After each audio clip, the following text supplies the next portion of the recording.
Hi, I'm Lesley Logan, and today we're doing Swan on the ladder barrel.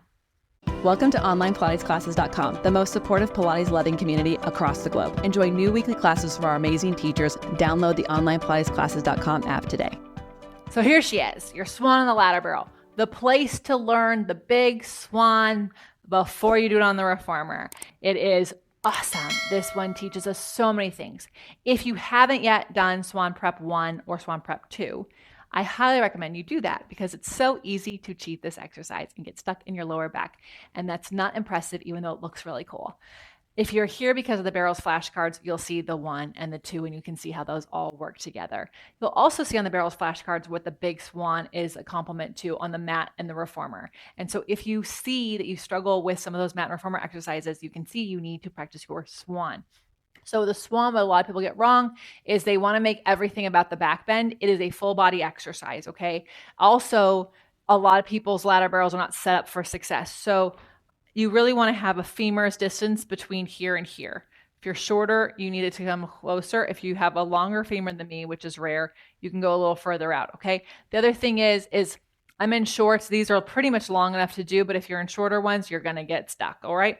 So you want your feet to be heels together, toes apart on the bottom 2 rungs. Now, I could also go onto the arches of my feet so I can get a little lower if I needed to, right? So you're going to get yourself in here, arms in front of you by your ears.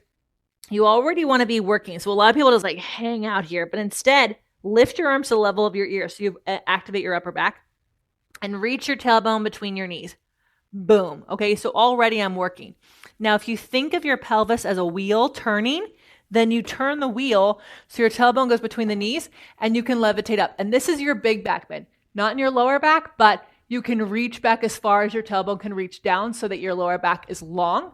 It's still an extension, but it's not hanging out, right? Then we're going to come down, straighten the legs. Do not lock those knees out. Stand the back of your legs and then lift your arms up as you pull your heart forward, baby back bend here. So lower back should not be hanging down.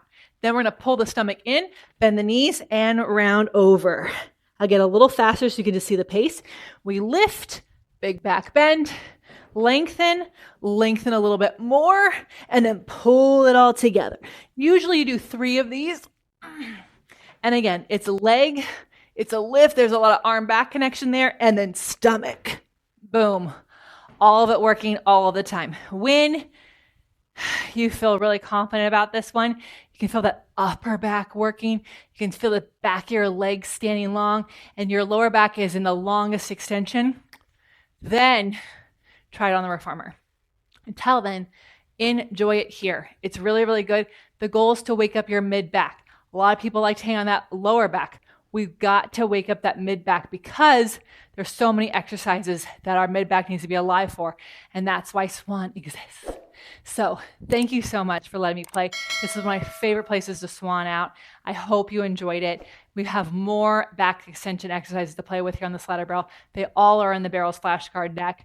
If you have any questions, put in the comments below. We go live on Sundays at 9 a.m. Pacific time. And if you're an OPC member, I can look at your form. I can answer your questions in our members only community. Thank you. Have an amazing day.